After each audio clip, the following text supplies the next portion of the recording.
If we don't act now, there will be no one left to save. In Sudan, in the city of El Fasher, 250,000 people are trapped, half of them children. They've been under siege for over 500 days, with no food, no medicine, no way to escape.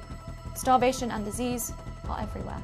And on Sunday, the UAE-backed rapid support forces besieging them, a militia led by General Mohammed Hamdan Dagalo, aka Hemeti, launched their deadliest assault on the city yet.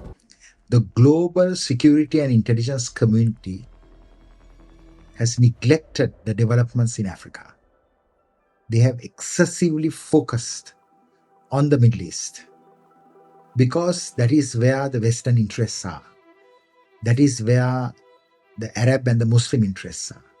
I believe that there should be a reflection and a renewed interest in Africa, because if terrorism is deeply rooted in Africa, the threat is going to spread and it's going to also cripple other countries.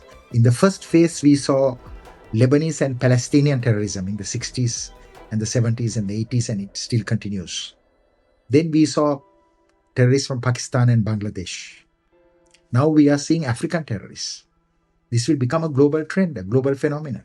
And the threat of terrorism is going to grow even more significantly in Africa. I have explained this in a book that I co-edited with Dr. Emike Orike, who is from the National Defense College of Nigeria, where we have discussed extensively the developments in Africa, including in Sudan.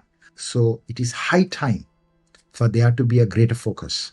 In the case of Africa, what happened recently was that from the geospatial satellite images, one could see blood, patches of blood, rivers of blood in Sudan. And until then, there was very little focus. Western newspapers don't carry news on Africa. For them, what happens in Africa is not known. For example, when I spoke at the Horn of Peace Institute in Africa, I gave a very stark warning that we have to capacitate the Puntland forces fighting against Islamic State. And just a week after that, the general who was leading the fight, he was killed very brutally. And what is important is that there is support given to those countries that want to maintain law and order, maintain stability and security, protect the people of those countries. Whether someone is black, white, yellow, or brown, it shouldn't really matter. African blood and Middle Eastern blood and Western blood is blood, and we have to protect those people in Africa. We shouldn't allow them to be butchered and raped and massacred like what is happening today in Africa.